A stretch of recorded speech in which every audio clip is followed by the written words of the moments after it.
Growing up in a two-religion household, I got to celebrate the best of both worlds. I have a Catholic mom and a Jewish dad, and so December is crazy to say the least. Most people are more familiar with Catholic holidays, as am I, because this is my first non-Catholic school. So in recent years, I have become a little curious about my Jewish faith and the stuff that my dad grew up with. So today I want to talk to you about Hanukkah. First start with history. According to Religious Studies Review's notes, in 139 BC, Antiochus IV was dictating a lot of the Jewish lands. He was anti-Semitic. He was massacring the Jewish people, disrespecting their temples, looting their temples, doing things such as killing pigs, which are obviously non-kosher, on the religious altars. So Judah Maccabee, who is a popular figure from the Old Testament, as shown in the article by Daniel Polish, he led a revolt which was victorious, and so when the Jewish people were able to take back their temples, they wanted to continue all their religious customs, one of which was the lighting of the menorah, which uses essential oils. So when they returned to the temple, there was only enough oil for one day, but there was a miracle, and it ended up lasting 8 days, which was long enough for the Jewish people to find a new source of oil. So hence became the holiday of Hanukkah, which celebrates the sacred oils. And it's noted on History.com that this holiday is a celebration of light and oil and not of war, because the Jewish people do not celebrate war. So how do we celebrate Hanukkah today? So it begins in the third month of Kislev, which is the third month of the Jewish New Year. It's on the 25th day of Kislev, and it starts at sundown, according to J.C. Turo's article, Menorah. The very first thing that people do is they light their menorah, and they say 3 prayers of thanks over the menorah, starting by lighting the shamash candle, which is also known as the servant candle, which is the very center candle that you see on every menorah, and you use that to light the farthest right candle, and each day you add a new candle working inward. One rule of Hanukkah is that you cannot blow out the candles unless 30 minutes has passed and you're leaving your home and you're afraid of leaving a flame going. The second and my favorite thing is you get to eat. A lot of the traditional Jewish foods are fried because it is a celebration of oil. And so the most popular food that most people know about is latkes, which are similar to hash browns.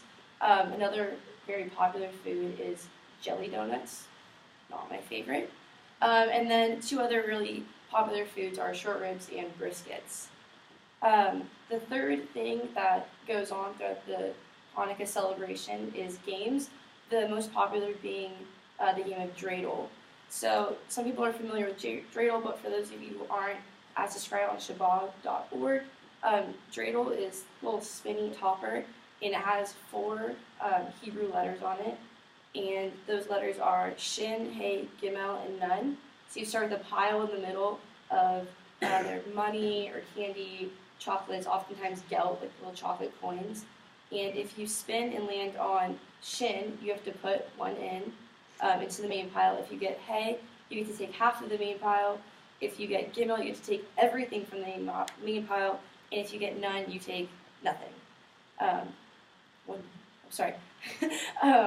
So if you get everything from the center pile, and then you've allocated all of the coins, candy, whatever it is that you're using, you win. You get to keep all of it. So sometimes that's money. It's generally not a lot, sadly, but still, it's a prize nonetheless. The third thing that also goes on with games are songs. Lots of times families have songs that are traditional that they've been singing for years. My family kind of skips over that because we're not that musical. It's just kind of sad if we attempt to sing. My dad's really good, my mom can't though, so just bypass that. And then lastly is presents. And generally what happens is the parents of the household give their children a present each night. So as you can imagine, someone who celebrates Hanukkah and Christmas, it's a good time for me.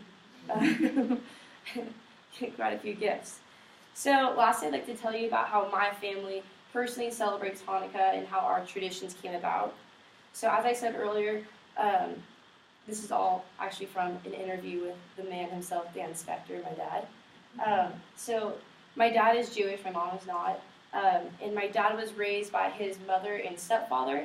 And when his stepfather, Henry, was young, he was imprisoned into a Nazi concentration camp and separated from his sister and his parents, who were all placed in different concentration camps. Henry was then rescued by British troops, and so he was in debt to the British.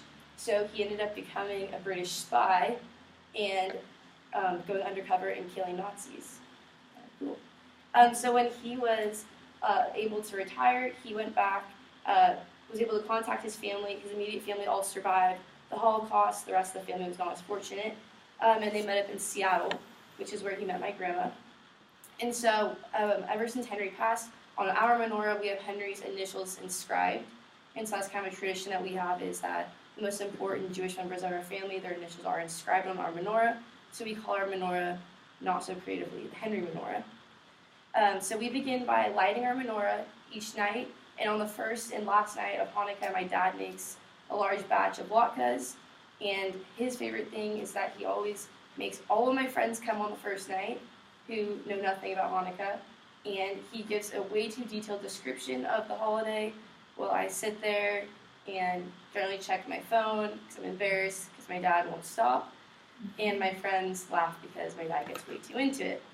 And then next we do gifts, and it's usually whatever my mom can find in the closet because she's too busy planning the Christmas Eve party.